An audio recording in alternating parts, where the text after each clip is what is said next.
Hello and welcome to the debate. I'm your host Maqbool with you at PTV World. In today's show, we're going to be taking a look at two important stories. The first is in reference to Pakistan's current economic situation and the indicators such as the stock exchange showing a positive trajectory. We, of course, also know that other indicators, important ones including inflation rate, also seem to be improving. And this is, of course, something that points towards a better economic situation in the country, more investor confidence, and, of course, a positive change for the people of the country as well. Whether or not that is truly happening and what is really going to be the probabilities of the future and the current fiscal year as well in relation to, of course, global economic times, and then also with reference to the IMF and the bailout package. And so whether or not Pakistan will be able to move forward in this trajectory and whether or not these indicators are a true significant factor in determining the present situation of the economy and where we're moving forward, it's very important to dive deep into this and see where Pakistan currently is and is headed. So that is going to be our focus in the first segment of the show today. Our next one is going to be taking a look at a very important news coming in from South Korea, where the leadership has declared a martial law. And this is important, particularly in terms of the context of the domestic and political opposition within the country as well, but also in terms of what has been cited as the reasons behind this is threats coming in from the north with anti-state elements being put in the south. How much of this is political and how much of this is guided by actual threats coming in from the north, of course, remains to be seen, and we'll discuss further in what that means for South Korea's economy and the way that we'll be seeing the country politically move forward as well. That is going to be, of course, our focus in the second segment of the show today as we move forward. For this and more, as always, in the studios, I've been joined by senior analyst Farrukh Pitafi and Raja Faisal, and we've also been joined online by Mr. Salman, Executive Director, Prime, and Dr. Khaqan, a senior economist. Thank you very much, gentlemen, for being part of the show today and joining us. Let me begin with you, Dr. Khaqan, with reference to what we have seen in terms of good numbers coming in terms of inflation rate improving, talks of the interest rate going down as well. I want your take on what the current scenario is and whether or not these indicators are truly showing a significant positive trajectory for the economy. Good to see you guys after some time. So it's a good time to look back in the fund context, in the context of the global economy, and in the context of more fundamental reforms that the country may have wanted to do or may have embarked on. So in the fund context, if you look at Pakistan, the economy is behaving typically as literature would say, which is that the first 12 to 14 months of a fund engagement get you good macro stability, which means what you said, inflation has come down. It has a high base effect. The last 2 years have seen higher inflation, 29 and 24% in the last two fiscal years. This year is likely, somewhere between 8 to 10%. Maybe that's the kind of average we'd hope to have. The food inflation is even better. We've had a bump up agriculture last year. The other aspect of macro stability is, of course, the current account, which has hit a number of surpluses and is in a very manageable situation. Consequently, reserves are at a comfortable level of 2.5 months of imports. So, overall, if you see the economy, that's the behavior. In terms of fund engagement, the fund came back much quicker than the 6-month review. It happens at times. I've seen this happen in other countries as well. It went into Sri Lanka prior to the 6-month review. I think there was a need for stock taking. If you look at some of the first quarter targets, they were missed on the FBR, on getting the agriculture income tax going, and a couple of other ones as well. So I think the fund came back for stock taking. Fair enough. I hope the government is able to give them a story as to what they want to do in terms of rectifying the path and being on the path where we stay with the fund. I keep saying this, Pakistan has not been able to do a number of times. We've come out of the fund engagement much short of completing the programs. 13-16 remains to be the only fundamentally done program that we were able to complete in terms of the 12 reviews. So I think that's where the fund stands. I think the global scenario is favorable for Pakistan. I keep saying this. At $72 of oil, Pakistan's a different story than it is at 95 or $100, because our import bill changes. Globally, inflation's coming down. US has a very, very pro-growth, pro-market regime that's about to take up. China's doing impetus. So, we are engaging with them also. I hope in terms of the debt work that we need to do with them, we're doing some work. On the third part, when it comes to fundamental reforms, so I keep saying this that, yeah, go to the IMF, get your time and get your space. You've gone to the IMF, you have your time and you have your space. Now it's up to you how you utilize that space. Of course, completion of the fund program is important, and maybe, as we have more clarity on what targets were met, what were unmet, we would be able to better say this. But there is work on the completion, on the FPR side, on the provinces side, on some of the social sector spending side. All this needs work, and I hope that the authorities are cognizant. On the deeper reforms, I think progress is slow. On the privatization, what we saw in terms of PIA is not a great picture. The picture in terms of investors' interest was great. Four good investors, two good airlines out of Pakistan, Pegasus, and I think it was Al Arabia, which backs Fly Jinnah. And then local interest even was there. But the way we framed the whole transaction, and then there were difficulties. It's the second time in 10 years that we've gone to sell PIA and we've been unable to. I was with the finance ministry when we went first time. And again, we were close. This time again, we were on the right path. Unfortunately, we didn't. So when it comes to doing the fundamental work, I think still the position remains that we need much more work, much more research, much more analysis, maybe a much stronger team at the Privatization Commission. On the energy side, also, I think it's a similar story. Doing work with the IPPs is good, but again, the story is how do we restructure the whole of the energy sector? That remains to be seen. On the rationalization of expenditures, I think the government had two committees, but on the result, we've yet to see. There is a fiscal pact that has been signed. One would hope that I think the government should make that fiscal pact very public and say, this is our fiscal pact. These are the expenditures we want to devolve. It's a structural benchmark with the IMF. I am not 100% sure if that's even met in true spirit. So let's see. But of course, there is some work there that has been done on getting investment into Pakistan. I mean, no one can disagree with the fact that Pakistan at 12.5% of investment to GDP is at a 50-year low. So we want to do a lot of work there. Again, I hope that SIFC would get us some result in terms of the CPEC 2, in terms of the Saudi Arabian engagement on Recordec, and more engagement. Otherwise, they say there is a $2.7 billion of MOUs now being translated into $560 million of actual money coming in. I really hope that's a good story, and there is meat to that, and we can pick on our investment. But in terms of the local domestic work to rationalize regulation, to move forward, to give more space to the private sector, let's hope there's a lot of work that SIFC can do. We pushed the banks. There's something we did where we said you have to take your ADR, what you're lending, in easier, without economic jargon, you increase your lending to the private sector. So otherwise we'll tax you. So it's had an effect. We went all the way from 39% in terms of ADR. We've gone to 47%. I just saw the figure half an hour ago. So, there is some movement. Hopefully, with the inflation falling so rapidly and the policy rate falling so rapidly, in the next MPC, I think minimum 2.5% more fall. So we'd come round about 12.5% or 13% on the policy rate. It should probably excite people to borrow, to get a car, excite someone to set up a factory, the agriculture folks to, set up more tube wells or buy fertilizer. So hopefully there'll be some movement. Large scale manufacturing in the first few months is still almost negative to stable, so there's nothing great there. On the agriculture side, I'm a little worried.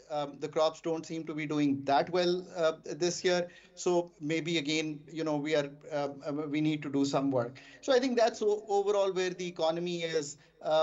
Pakistan's stability is there. That stability has to be used very, very prudently in terms of not doing only tax policy, but doing tax efficiency, doing tax gaps, but making the tax administration better, making the tax policy easier, making a pro-tax growth agenda. So, that's a huge agenda besides the work that we do with the IMF that has to be followed through.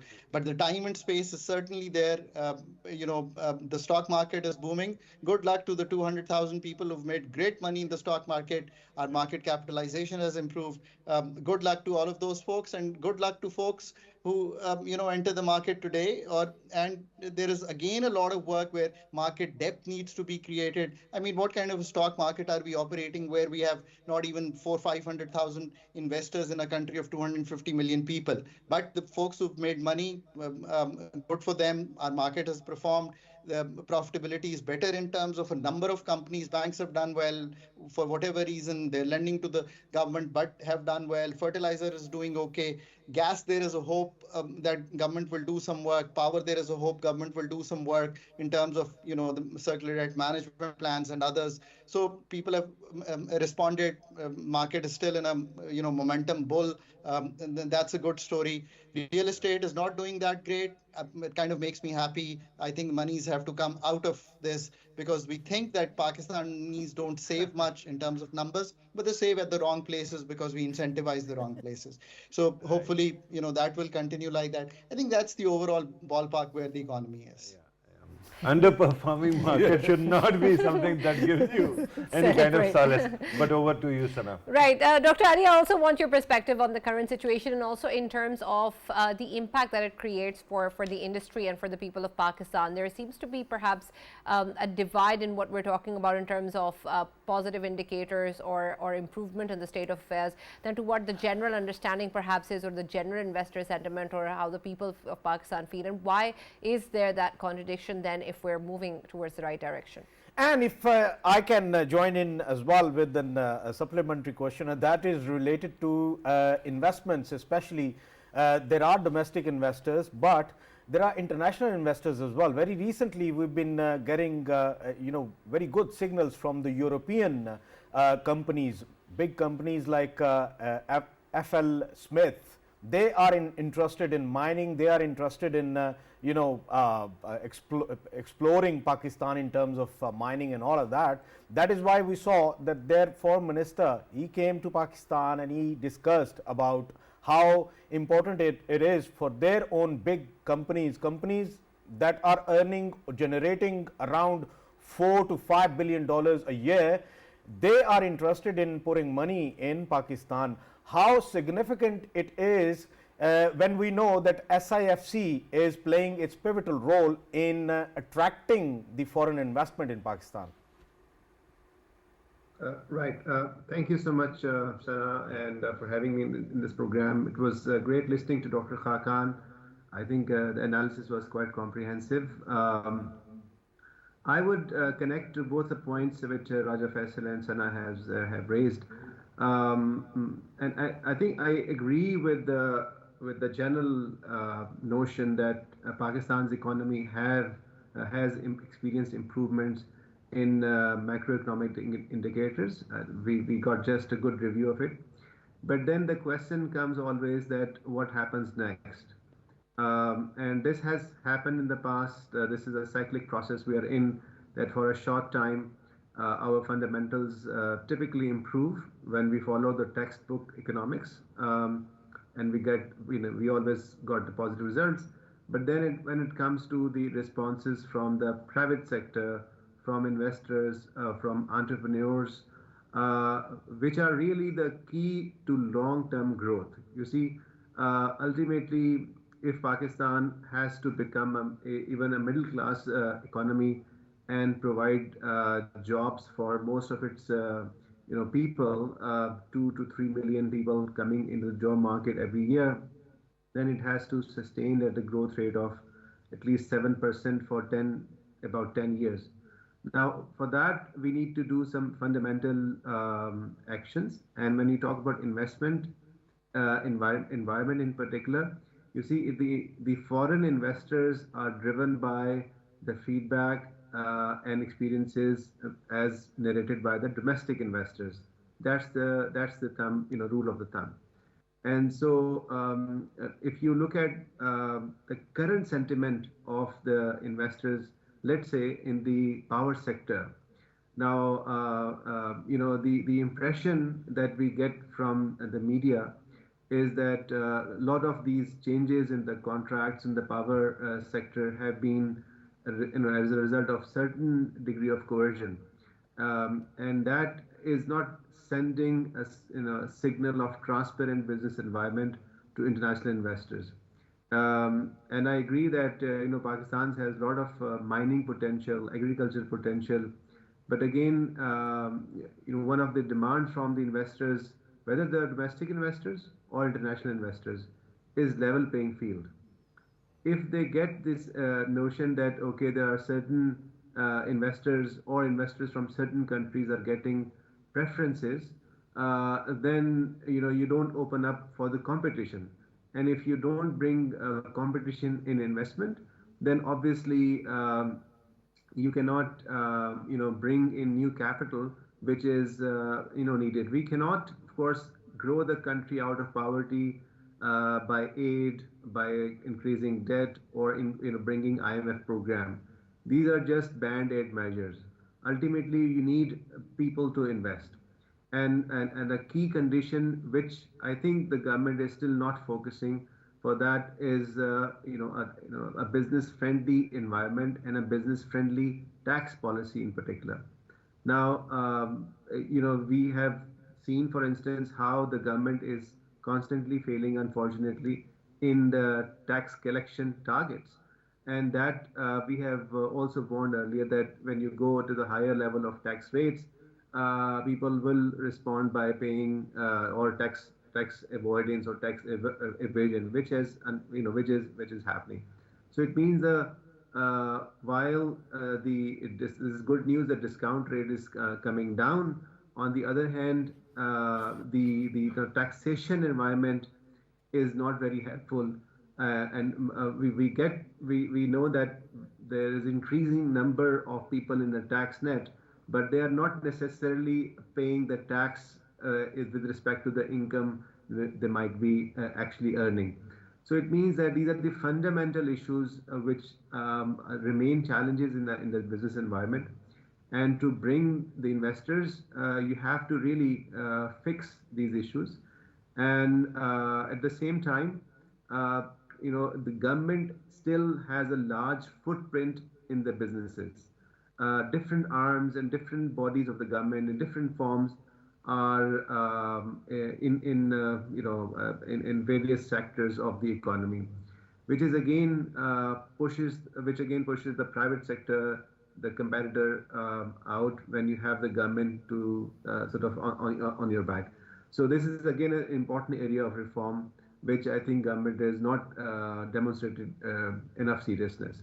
So these are some of the concerns which I would like to flag, but hopefully we can discuss more. Right. Dr. Khaqan, Najeeb, let me ask you a question regarding what you were discussing in the end, and that is stock market. Whenever something actually grows very rapidly, one is a bit concerned that there might be some kind of down low. And earlier when you were talking about it, you said for whatever reasons. So that coming from an expert on such a subject is ominous. I just wanted you to explain to us what dynamics actually might be leading the stock market in this direction. And last week we were talking about possibility of crossing the 100,000 threshold. Now we are actually talking about 110,000 threshold within days. So the question right now is it safe, and what exactly are the dynamics which are at play here? And Dr. Khaqan, you have earlier mentioned about the privatization as well. Should we still go for PIA's privatization after knowing that ESA, they have actually allowed Pakistan to resume its flights in the Europe. Now, of course, it is in a better position. Okay, so I want to, if I could give a one-liner on what Ali was mentioning rightly. So, macro stability is a necessary but not a sufficient condition for growth. I think that's what we are trying to say. And all the other conditions that need to be improved is our next forte of work that is in front of us. Within that, so let me start with PIA and then come to this. So when PIA went offline, PIA was deriving 37%. So mark this number, 37% of its revenue from the flights it was doing to UK 23, Paris 4, 2 to Milan and Copenhagen. And the total revenue at the time on 1st of July 2020, when we lost this revenue, was 40 billion rupees a year. So we must be very, very careful in remembering that 1612 days have passed since then when PIA got back. And now the estimated revenue on that, and I've had this discussion with the folks, is about 70 billion rupees.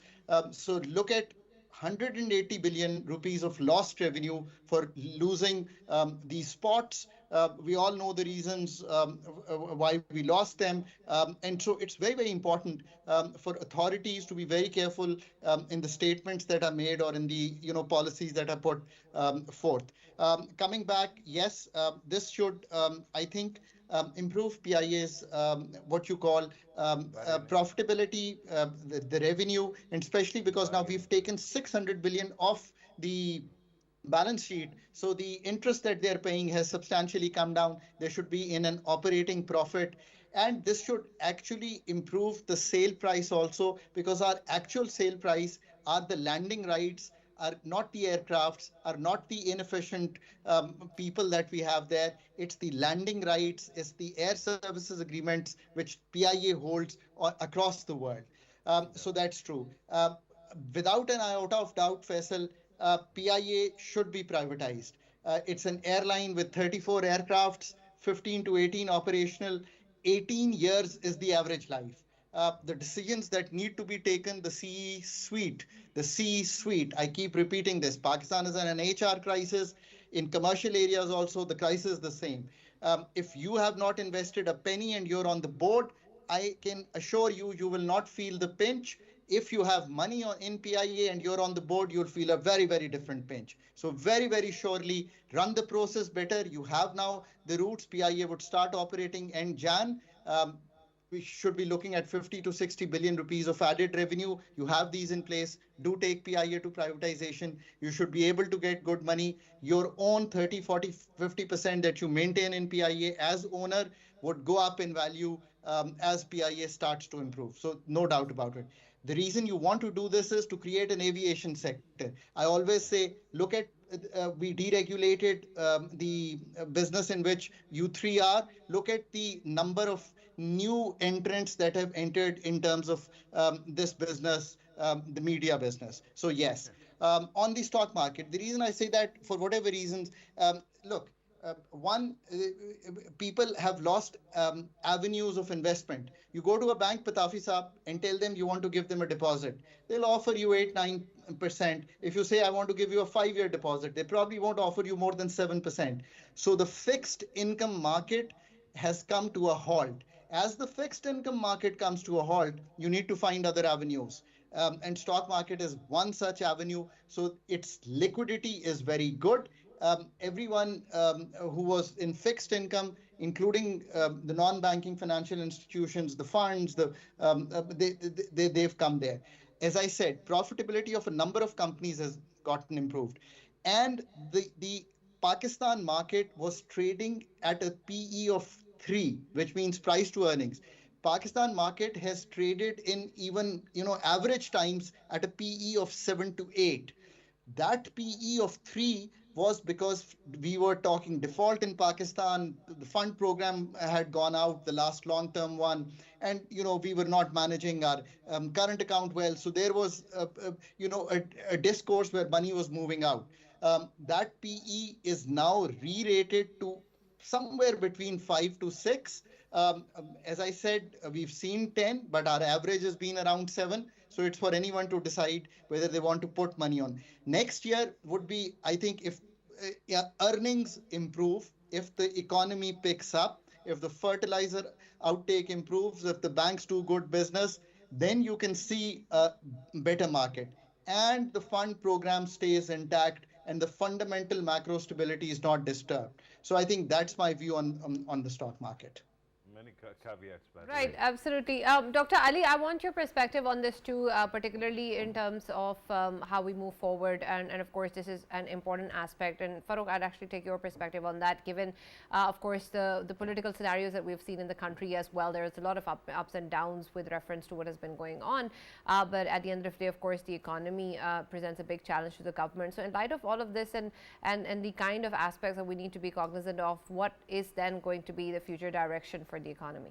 Right, Sana, thank you very much. I was hoping to actually ask a question again, but I'm going to try to answer this question as well because it is important. An army marches on its stomach. Economy actually ensures that everything goes on, and then, as was pithily pointed out by Bill Clinton once, it is economy stupid, right?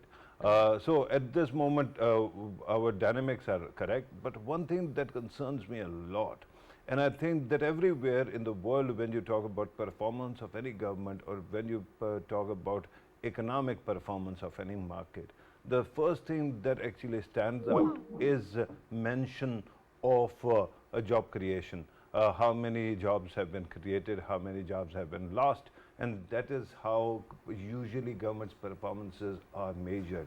But just imagine how deeply sunk we were when our economic performance was bad, when Pakistan was teetering on the brink of default, that we stopped even mentioning this. Of course, there are countries that actually get away with not giving the numbers of jobs. India is one example that is before us under Modi, that they never talk about job creation or job numbers. But the fact is that till the time you don't have any tethering of job market with the market's overall performance, you cannot say with confidence that the economy is out of the blue. Having said that, I think that most of the dynamics are correct. The government has actually stuck to reforms. There are 4 shortfalls so far. When you talk about our commitment to IMF, the first 2 were actually pointed out by Dr. Najeeb. One is regarding, FBR, its targets. The second one is regarding tax laws, agricultural tax laws being improved. Then education and health spending. These are also 2 deficits that we have to actually look at. With that, of course, it comes to right sizing and deciding what to lay off, what exactly to do with many departments that have been closed, and the SOEs, state-owned enterprises. PIA was mentioned. The problem right now is that perhaps, as was pointed out earlier, we need a bigger team to structure the deals. And remember that you not only need economic or market experts, you also need legal experts to ensure that any privatization bid does not come back to haunt you, like a lot of power generation companies have created the kind of problems that we have faced vis-a-vis them. So I'm hoping that in coming days performance keeps on improving. When you talk about political instability, I don't see any political instability. All I see is one political party which is out of power, actually trying to create whatever spectacle they can, but it never reaches the political government. It reaches you and I, and that's why it might actually create some problem for shopkeepers in blue area, for that matter, or your or my paths reaching to the office. But when it comes to the economic and governance performance, I don't think it has that kind of dent. Of course, if there is fear that there is a kafla sitting in Islamabad, then it can actually somehow depose a government. That might actually create some kind of situation. But in the end, you have seen how markets have actually bounced back immediately after that 26th November misadventure actually fell apart. So Right, absolutely. And of course, that is important for whatever future direction that we're going to be taking in. We're going to also take a look at what is going on internationally and particularly in South Korea. We have seen martial law being imposed, and this is, of course, something that has been cited in terms of threats from the north and anti-state elements within the south. And Faisal, I want your take on that because, of course, this is something that has happened since 1980, and we've seen that this, of course, has an impact on governments and economies and politics around the world in different countries. And so the reasons, of course, that have been given haven't really cited any specific concern, but of course have pointed out towards anti-state elements and support coming in from the north as well. But I want your take on what truly this is about. Is it about domestic politics? Is it about the running of the country, the constitution, or is it in fact about the north? It is very domestic. It is very domestic, Sana, when it comes to, of course, his personal stance. President Yoon, his first lady, she was first of all, smashed with charges of fraud a few months ago, and there was a case, ongoing case against her, and apparently that case was actually seeing all of the evidence is going against the first lady, and the President Yoon was trying his level best to, of course, safeguard his wife. And what had happened is that back in October there were leaflets as well. I mean, our very old friend President Kim Jong-un, he was quite busy as well in terms of dropping the leaflets along with the balloons they were sending in towards Seoul, and people of Seoul, they were catching on all of these leaflets that actually were presented to the people of South Korea related to the president and his family and what they were up to. So there was propaganda going on, and that campaign was from the North Korean side. At the same time, obviously, when we saw that when all of the charges of fraud against the first lady, they went through, at that time suddenly President Yoon, he started claiming that all of the political forces and democratic forces, they are actually doing it on the behest of North Korea, and his country's political parties, they are not democratic at all. They are not any more democratic, more they are supporting the fascist North Korea, and that is why he came up with this ultimate resolve to his country. And by the way, you're right about it that 1980 was the last time when it was seen that martial law was imposed, which was not welcomed at that time even. And previously in past there were instances in which, of course, we have been seeing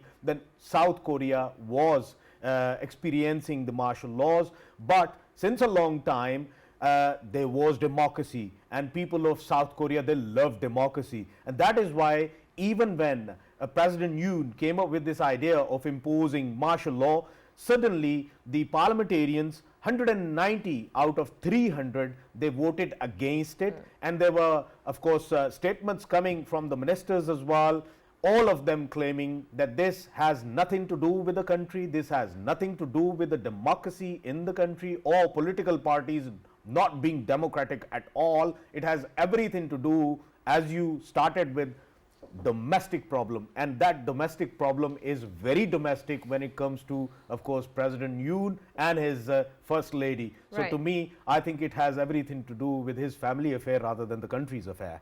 Right, and Farrukh, I want your perspective on that as well, and add to that, then what will this lead to in terms of the future of democracy in South Korea? Right, Sana, thank you very much for the question. I think that, I mean, when I study people and history, three countries actually really have captured my imagination. One is China, one is Japan, and one is Korea, both Koreas, right? And amazingly, they have never actually seen eye to eye, all three of them, but they are my favorite people. In South Korea, what we are seeing is, of course, regarding the popularity of the sitting president.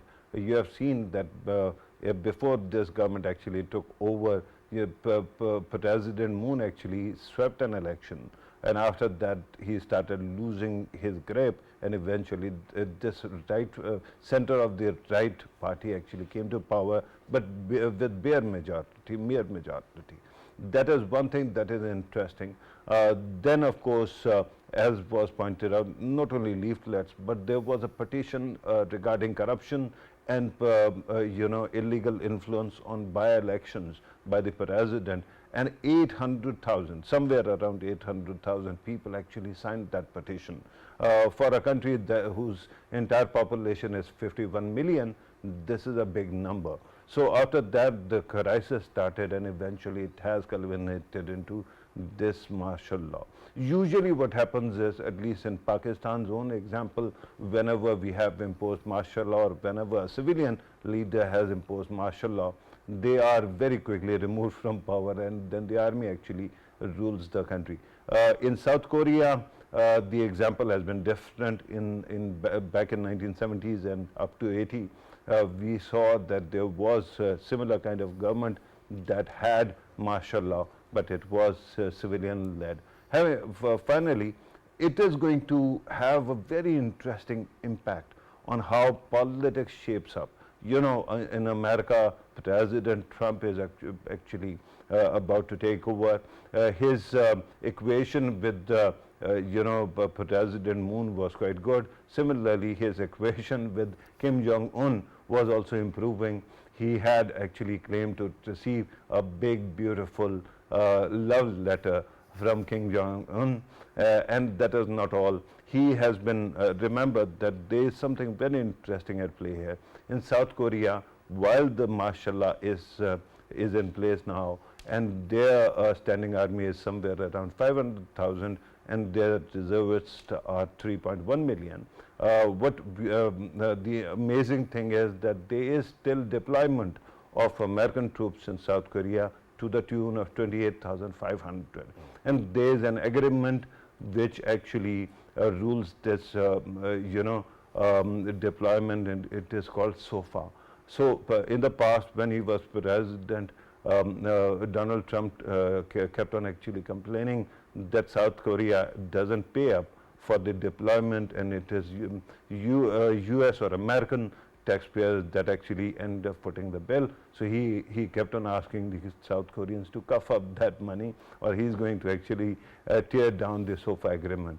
Now, remember that army is in administrative measures, and then there's a foreign deployment also. So how does that play? Usually American presence is neutral when it comes to governance issues, unless there is some kind of foreign confrontation where they kick in. But what happens to Donald Trump's government, how does he actually approach this matter, is going to be quite intriguing. So all we have to do is wait till January 20th to see how this shapes up. Right. Thank you, Farrukh, and thank you, Faisal, for joining us in the debate as always. That's all that we have time for. We'll now see you tomorrow.